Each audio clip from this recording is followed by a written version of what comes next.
नमस्कार दोस्तों ये जो नया फाइनेंशियल ईयर स्टार्ट हुआ है 2026-27 का, इसका पहला मॉनेटरी पॉलिसी कमेटी की जो रिपोर्ट है वो आनी थी। आज आरबीआई को एमपीसी को डिसाइड करना था कि रेपो रेट क्या होगा, और ये स्पेशली इंपॉर्टेंट इसलिए हो जाता है क्योंकि मिडिल ईस्ट में ईरान वॉर जो चल रहा है, अभी तो क्या है, आज सुबह सुबह खबर आई है कि सीज फायर लगा है। अब ये कितने दिन तक रहेगा नहीं रहेगा, ओवरऑल क्या है ना, खतरा बहुत ज्यादा है। और मान लो वॉर पूरी तरह से अभी रुक भी जाता है, उसके बावजूद जो सिचुएशन बनी है, जिस तरह का डिसरप्शन आया है, अभी इससे उभरने में बहुत लंबा समय लगेगा। और इसीलिए अगर आप देखोगे तो आरबीआई ने 5 बड़ी चेतावनी दी। RBI MPC, India central bank sound alarm with 5 risk as Iran war threatens domestic stability. इसको डिटेल से समझेंगे, यहां पर जानने की कोशिश करेंगे कि रेपो रेट को लेकर क्या बोला गया, जीडीपी, इन्फ्लेशन और 5 बड़े खतरे क्या हैं भारत की इकोनॉमी के लिए। चलिए शुरुआत करते हैं। देखिए, सबसे पहले तो आपको समझना है कि जो मॉनेटरी पॉलिसी कमेटी होती है, इसके अंदर टोटल 6 मेंबर्स होते हैं।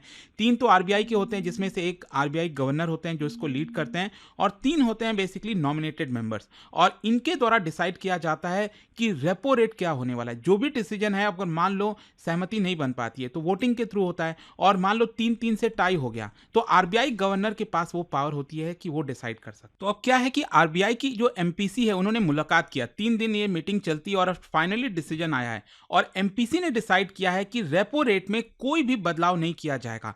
5.25%, इस साल अभी तक कोई बदलाव हुआ नहीं है, उसको वैसा ही रखा जाएगा। इनफैक्ट अगर आप देखोगे ना ध्यान से, तो यहां पर जो रेपो रेट है वो बढ़ते बढ़ते 6.5% तक आ गया था ये पूरा। और उसके बाद पिछले साल फरवरी के महीने से अगर आप देखिए तो ये लगातार गिराया गया। जब से जो नए आरबीआई के गवर्नर बने, उन्होंने लगातार ये जो रेपो रेट है उसको गिराया, और ये 5.25% बना हुआ है। लेकिन इसमें अभी के लिए कोई बदलाव नहीं किया गया, और इसीलिए हमें समझने की जरूरत है कि आखिर क्यों।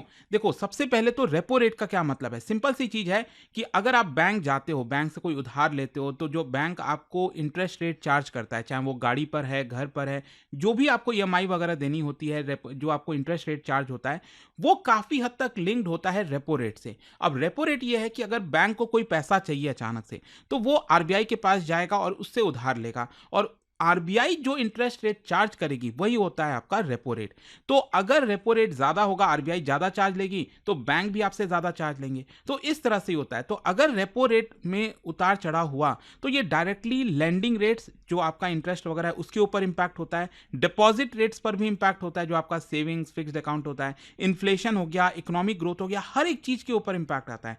मतलब ये मॉनेटरी पॉलिसी ट्रांसमिशन चेन अगर आप देखोगे ना, तो रेपो रेट की वजह से लैंडिंग रेट्स में बदलाव होगा, क्रेडिट अवेलेबिलिटी पर चेंजेस होंगे, डिमांड पर फिर बदलाव आएगा, क्योंकि अगर आपको आसानी से क्रेडिट मिलेगा आप ज्यादा डिमांड करोगे, क्रेडिट आसानी से नहीं मिलेगा डिमांड उतना ज्यादा नहीं करोगे, और अल्टीमेटली इसका असर इन्फ्लेशन और ग्रोथ के ऊपर आएगा।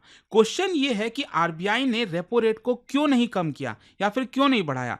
देखो, सबसे बड़ा कारण है इन्फ्लेशन।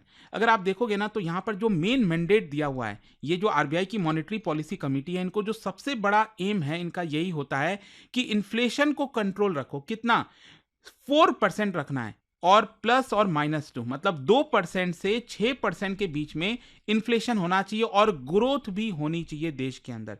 तो यहां पर क्या है ना, अगर आप इन्फ्लेशन देखोगे तो इसको लेकर कंसर्न्स थे, जैसे फूड इन्फ्लेशन को लेकर, पल्सेस हो गया, वेजिटेबल हो गया, अभी वेदर शॉक भी आ सकता है एल नीनो की वगैरह की वजह से, इंपोर्टेड इन्फ्लेशन जैसे ऑयल के प्राइसेस वगैरह बढ़ रहे हैं तो उसकी वजह से इन्फ्लेशन का खतरा है, कोर इन्फ्लेशन जैसे कि आपका, अगर आप फूड और फ्यूल को माइनस कर देते हो मेन इन्फ्लेशन में, तो वो आपका कोर इन्फ्लेशन आ जाता है। तो ये अभी तो ठीक ठाक मॉडरेट है। तो आरबीआई का टारगेट ये है कि ये 4% के आसपास होना चाहिए, और लगभग वही है। आरबीआई ने एस्टिमेट लगाया है कि 2026-27 में जो रेपो रेट है, सॉरी, जो इन्फ्लेशन है, वो 4.6% के आसपास रहेगा। और इनफैक्ट अगर आप देखोगे पहले के मुकाबले में यहां पर आरबीआई ने इसको थोड़ा सा इंक्रीज किया है। जैसे Q2 में यहां पर उन्होंने सोचा 4.2% रहेगा, इसको बढ़ाकर 4.4% कर दिया। तो इस तरह की चीजें रहने वाली हैं। दूसरा है ग्रोथ। मैंने आपको क्या बोला, रेपो रेट बढ़ेगा या कम होगा, वो 2 मेन चीज पर इंपैक्ट होता है। एक है इन्फ्लेशन और दूसरा है ग्रोथ। ग्रोथ को लेकर अभी भी पॉजिटिव सिग्नल्स ही हैं। India remains one of the fastest growing economies, domestic demand ठीक ठाक है, गवर्नमेंट का कैपिटल एक्सपेंडिचर पुश हो रहा है, और इनफैक्ट आप देख सकते हो एमपीसी ने कहा है कि 6.9% ये 2026-27 में भारत की जीडीपी ग्रोथ रेट रहने वाली है, जो कि कोई बहुत अच्छी नहीं है। अभी हमें और अच्छा करने की जरूरत है, लेकिन ठीक ठाक है। 7% से ऊपर तो एटलीस्ट होना ही चाहिए, लेकिन अभी जो सिचुएशन बना हुआ है उस आधार पे 6.9% बना है। और इसका भी बड़ा खतरा है, जो ग्लोबल स्लो डाउन आ सकता है, एक्सपोर्ट में वीकनेस चल रही है, वॉर वगैरह, हाई बोरोइंग कॉस्ट वगैरह की वजह से एमएसएमईज इंपैक्ट होंगे। सो दैट इज वाई ऐसा नहीं है कि 6.9% रहेगा, हो सकता है ये फर्दर नीचे आए, डिपेंड्स कि ग्लोबल डायरेक्शन किस दिशा में जाती है। अच्छा, ओवरऑल क्वेश्चन ये है कि आरबीआई क्या सिग्नल देना चाह रहा है। देखो, सबसे पहला तो आरबीआई का ये कहना है कि we are not ready to cut yet, मतलब ये सोचा जा रहा था कि क्या पता शायद रेपो रेट में थोड़ा सा गिरावट किया जाए ताकि ग्रोथ को ज़्यादा पुश मिले और लोग ज़्यादा बोरो करें, डिमांड बढ़े। लेकिन अभी जो इन्फ्लेशन की थोड़ी सी हालत है ना, वो 4% के ऊपर चली गई है, तो आरबीआई अभी के लिए तो रेपो रेट को कम नहीं करने वाली। फिर दूसरा है we are watching data closely. अभी क्या है ना कि जो सिचुएशन है मिडिल ईस्ट में, जो अभी सीज फायर को लेकर ऐलान हुआ, अभी होगा क्या, उसकी वजह से डायरेक्टली सीपीआई इन्फ्लेशन के ऊपर इंपैक्ट आएगा। मॉनसून का कैसा रहता है, ग्लोबल ऑयल के प्राइसेस किस दिशा में जाते हैं, यूएस फेडरल रिजर्व, वहाँ की जो सेंट्रल बैंक है यूएस की, वो क्या एक्शन लेती है, वो अगर कम करती है इंटरेस्ट रेट को, तो हो सकता है अगले पॉलिसी में हमारे यहाँ पर भी रेपो रेट कम हो जाए। तो अभी के लिए जो एमपीसी है वो मॉनिटरिंग कर रही है, वो देख रही है डेटा किस दिशा में जा रहा है। और फाइनली जो तीसरा सिग्नल दिया है आरबीआई ने, वो ये है कि growth is important but not at the cost of inflation.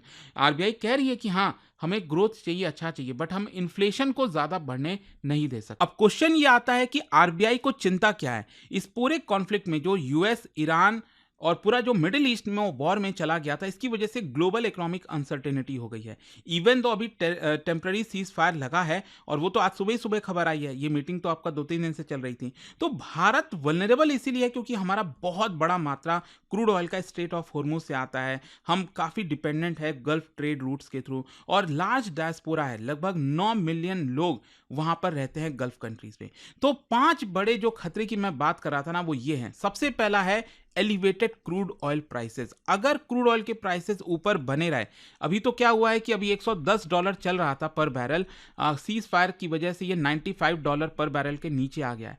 अब मान लो सीज फायर टूटता है, कोई भी प्रॉब्लम होती है, तो ये वापस ऊपर जा सकता है। तो इसकी वजह से इन्फ्लेशन का डर, करंट अकाउंट डेफिसिट भारत का काफ़ी बढ़ जाएगा, ये अभी जो सिचुएशन बनी है।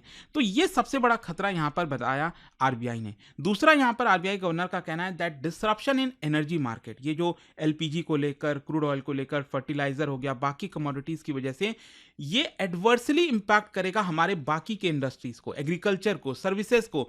डोमेस्टिक आउटपुट हमारा कम हो सकता है, मतलब डायरेक्टली जीडीपी को खतरा है। ये दूसरा सबसे बड़ा खतरा बताया।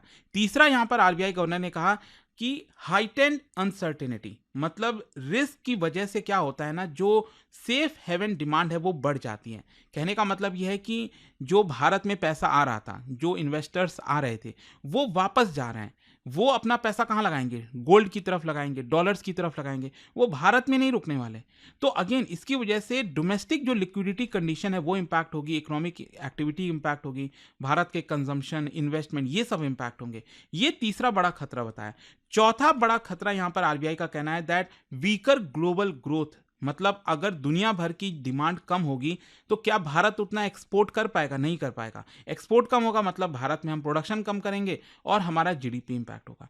तो इसकी वजह से भी प्रॉब्लम है। रेमिटेंसेस का डर है, जो भारतीय बाहर जाकर काम कर रहे थे, गल्फ कंट्रीज में काम कर रहे थे, आई एम श्योर वहाँ पर उनको नुकसान हुआ होगा, जॉब से निकाले गए होंगे, भारत आएंगे, जो इतना सारा पैसा भारत में आता था वो अब नहीं आ पाएगा। और फाइनली जो पांचवा है वो है adverse spill over from global financial market. जब भी ग्लोबल फाइनेंशियल मार्केट में जो सिचुएशन बनी है, जो प्रॉब्लम होती है, उसका असर भारत के डोमेस्टिक कंडीशंस पर भी होता है। भारत में भी इंटरेस्ट रेट, अगर मान लो अभी तो रेपो रेट कम नहीं हुआ, अभी रेपो रेट को अचानक से बढ़ाना पड़ जाए तो सोचिए क्या होगा। रेपो रेट बढ़ेगा, कॉस्ट ऑफ बोरिंग बढ़ जाएगी, ये डायरेक्टली हमारे जीडीपी को खतरा हो सकता है। तो ये 5 बड़े खतरे आरबीआई की तरफ से बताया गया है। आज एमपीसी के अंदर यही कुछ इंपॉर्टेंट चीजें हुई। आई होप आप समझे होंगे। जाने से पहले एक बहुत ही इंटरेस्टिंग क्वेश्चन देखो, मॉनेटरी पॉलिसी का एक बहुत ही इंपॉर्टेंट टूल होता है सीआरआर, कैश रिजर्व रेशियो और statutory liquidity ratio.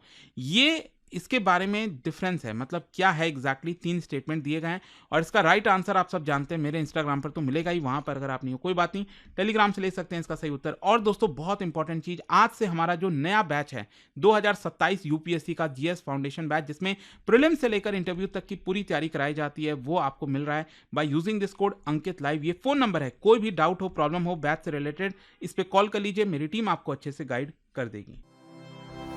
Study IQ IAS, आपका सिलेक्शन हमारा मिशन।